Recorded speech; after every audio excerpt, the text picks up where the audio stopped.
বিগত সরকার বিশেষ করে গত 2 বছরে এখানে কোনো কাজ করেনি। হসপিটালে ন্যূনতম কোনো পরিষেবার ব্যবস্থা নেই, একটাও আইসিইউ বেড নেই, মাত্র একটি অ্যাম্বুলেন্স। এখানে না আছে ডেড বডি ক্যারিয়ার, না আছে ব্লাড ব্যাংক, না আছে আপনার পোস্টমর্টমের জায়গা। শুধু তাই নয়, মাত্র 17 জন হেলথ স্টাফ রয়েছে, তার মধ্যে একজনও নিউরোসার্জন নেই, কার্ডিয়াক নেই, অর্থোপেডিক নেই। এটা শুধু রামনগর 1 বা প্রতিমা 1 গ্রাম পঞ্চায়েতের ইন্টারেস্ট এখানে যুক্ত নয়। রাজ্যের লক্ষ লক্ষ মধ্যবিত্ত নিম্নবিত্ত মানুষ এখানে আসেন, তাদের টুরিস্ট ডেস্টিনেশন দীঘা। এই বিরাট সমুদ্র তটে মাত্র 63 জন নুলিয়া রয়েছে। কিছুদিন আগেই একজন চিত্র পরিচালকের মৃত্যু উদয়পুরে ঘটেছে। উড়িষ্যা সরকার সিট বানিয়েছে। আমি এসপি পূর্ব মেদিনীপুরকে নির্দেশ দিয়েছি অবিলম্বে হোম সেক্রেটারি ডিজিপির মাধ্যমে হোম সেক্রেটারির কাছে পাঠাতে এই মামলাটাও যাতে সিআইডি নিয়ে নেয়। ওনার পরিবার থেকে এখানে মামলা করে গেছেন, যেটা একটা ন্যাচারাল ডেথ হিসেবে ইউডি মামলা হয়ে আছে। খুব অন্যায়। আমরা নুলিয়াদের সংখ্যা বৃদ্ধি করার জন্য বলে গেছি, আমি এসডিও কাঁথিকে দায়িত্ব দিয়েছি। নুলিয়াদের অর্থনৈতিক সুরক্ষার প্রশ্নে তাদের অর্থ বৃদ্ধি করার কথা বলে গেছি। 630 টাকা করে পায়, কতটা বৃদ্ধি করা যায় তারা অ্যাসেসমেন্ট করে ঠিক করবে। আমার এই মিটিং থেকেই হেলথ সেক্রেটারিকে বলেছি এখানে নিউরোসার্জন, কার্ডিয়াক এবং অর্থোপেডিক সার্জন পাঠাতে, 100 বেডের মিনিমাম হসপিটাল করতে দীঘা, 5টা আইসিইউ, 5টা এইচডিইউ, 5টা বাচ্চাদের SNCU, trauma ambulance, AC dead body career, minimum একটা ইম্পর্টেন্ট টুরিস্ট স্পট।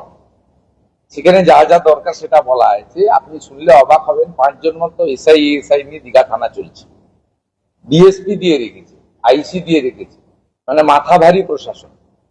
উপরটা খুব সুন্দর, নিচটা অন্ধকার, প্রদীপের নিচে অন্ধকার।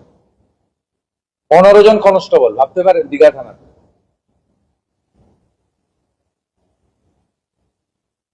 আর এ তো বললে অনেক সময় লেগে যাবে। আমি প্রত্যেকটা পয়েন্ট ধরে আলোচনা করেছি। মূল বিষয়বস্তু যেগুলো আপনাদের বলার, তো হেলথ বা ইত্যাদি সুরক্ষার, পর্যটকদের সুরক্ষার বিষয়, এগুলো বলার সাথে সাথে আমি যেটা আপনাদের কাছে বলা দরকার সেটা হচ্ছে, আমরা একদম দাঁড়িয়াপুরের পেটুয়া পর্যন্ত কোস্টাল এলাকাকে এর সঙ্গে সংযুক্ত করতে চাইছি। ভিতরের এলাকাটা কোস্টাল এলাকা, মানে পুরো পেটুয়া থেকে বাঙ্কিপুর জুনপুট হয়ে শৌলা থেকে মেরিন ড্রাইভ আছে, এটা এক্সটেনশন করা। আর মেরিন ড্রাইভ সব জায়গায় ওই পিএমজিওসাইয়ের মতো ছোট রাস্তা হয়ে গেছে, ওটা মেরিন ড্রাইভ বলে না। আমি ডিএসডি এর ইওকে পিডব্লিউডি কে বলেছি, ডিএম সাহেবকে বলেছি মনিটরিং করতে, চেন্নাই এবং মুম্বাইয়ের মতো মেরিন ড্রাইভ করতে। অন্তত 4 লেন তো সম্ভব নয়, 2 লেন যেতে হয়, এবং এটা এক্সটেনশন করতে পেটুয়া পর্যন্ত। কাগজপত্র বাড়ে আমরা মোটামুটি ডিপসি পোর্ট ঠিক করে ফেলেছি, 1700 একর জমি আমাদের হাতে আছে। ইন্ডাস্ট্রি ডিপার্টমেন্ট সেটা ইতিমধ্যে টেক আপ করেছে, এবং যত তাড়াতাড়ি সম্ভব এর প্রক্রিয়া কমপ্লিট করে আমরা যাতে আগের মতো শুধু ভাষণে নয় কাজে করতে পারি। 1700 একর জমি আমাদের হাতে রয়েছে, আর ওখানে ডেপথও ভালো রয়েছে, নাব্যতা। এটা একটা বড় অ্যাচিভমেন্ট হবে, পুরো এলাকার অর্থনৈতিক সিনারিও বদলে যেতে পারে। আপনাদের সঙ্গে আমার আমি সাধারণত প্রেস কনফারেন্স খুব কম করি, আপনাদের সঙ্গে মিট করার যে উদ্দেশ্যটা সেটা হচ্ছে, আগামী 1 জুলাই থেকে যে চাঁদা নিতেন গত সরকার 10 টাকা করে, সেটা আমি প্রত্যাহার করলাম। 10 টাকা করে আমি বলবো না, এই হাত পেতে হোটেলের বিলের সঙ্গে এতে কত টাকা আসে জানেন বছরে? মাত্র 30 লক্ষ টাকা। এক তো 30 লক্ষ এখানে টুরিস্ট আসে না, যদি হিসাব করা যায় টুরিস্টের সংখ্যা অনেক বেশি হবে, অন্তত ডবল তোই হবে, 60 লাখ 70 লাখ তো হবে। তার মানে ওখানে ফাঁকি দাও। আর দ্বিতীয় হচ্ছে যে টুরিস্টরা এখানে আসছেন, আমি মনে করি রিচ পার্সনরা যে আসে না তা নয়, তারাও আসেন। দীঘা অপরূপ সুন্দর, মন্দারমণির বীচ তো ততোধিক সুন্দর, শঙ্করপুরকে তাজপুরকেও সাজানো যেতে পারে। কিন্তু যারা ইনকাম ট্যাক্স জিএসটি পেমেন্ট করছেন তাদের কাছে আবার হাত পেতে 10 টাকা নেওয়া সরকারের রুচি বিরোধী কাজ বলে আমার মনে হচ্ছে। তাই আগামী 1 জুলাই থেকে টুরিস্টদেরকে 10 টাকা করে দিতে হবে না, এটা খুবই আপত্তিকর। আমি ঘোষণা করে যাচ্ছি, বাকি সবাই কোঅপারেশন করবেন। দীঘার মানুষ ন্যূনতম জলটা পর্যন্ত পায় না, স্যালাইন ওয়াটার। অনেক দিক রয়েছে, আলোচনা হয়েছে, ফরেস্টের কোনো কাজ হয়নি, ইউডিএমএ ডিপার্টমেন্ট কোনো স্কিম গত 2 বছর দেয়নি। যে কটা স্কিম চলছে এখন ডিএসডি এর ওন ফান্ড থেকে চলছে। প্রাক্তন ডিএসডি এর চেয়ারম্যান, প্রাক্তন সাংসদ শিশির বাবু এখানে ওন ফান্ড করে দিয়ে গেছেন 250 কোটি টাকা, সেটা আছে, হাত দেয়নি এখনো। এটা একটা গুড নিউজ পেলাম। এটা নিয়ে গিয়ে মেলাতে খেলাতে ব্যবহার করতে পারেননি, যাই হোক, এটা একটা গুড ইনফরমেশন। এখানে ইঞ্জিনিয়ারিং সেল নেই, ম্যান পাওয়ার নেই, এক্সিকিউটিভ ইঞ্জিনিয়ার নেই, একজন অ্যাসিস্ট্যান্ট ইঞ্জিনিয়ার রয়েছে, আর বাকি সবাই হচ্ছে কন্ট্রাকচুয়াল। এইভাবে তো চলতে পারে না। আমরা ভালো কাজ করব এবং এগোবো।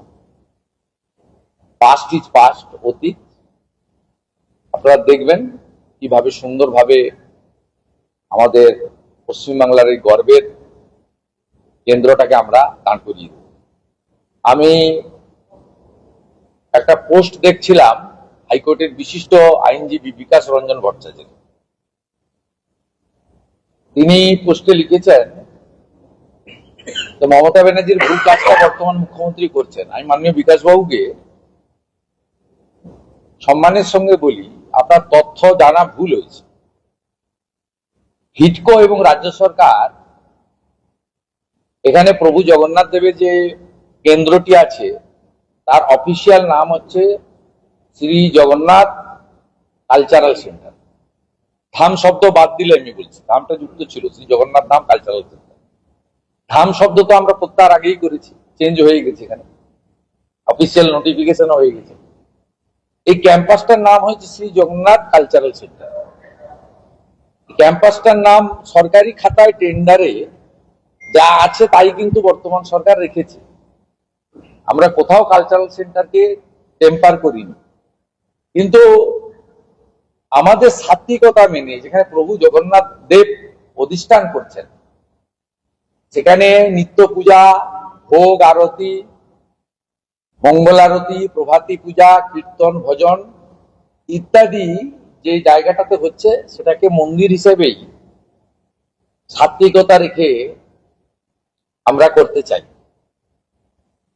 আমি সিএস কে বলবো, তার নেতৃত্বে যে কমিটি রয়েছে সেই কমিটি দ্রুত মিটিং করে এখানে আগামী রথযাত্রা উৎসব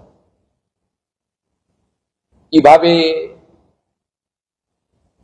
সনাতনীদের আস্থাকে সম্মান রেখে রথযাত্রার পরম্পরা মেনে সুন্দর করে করা যায়, সুষ্ঠুভাবে করা যায়, তার ব্যবস্থা নেবেন। এটা মুখ্য সচিবের নেতৃত্বে যে কমিটি আছে তারা করবে।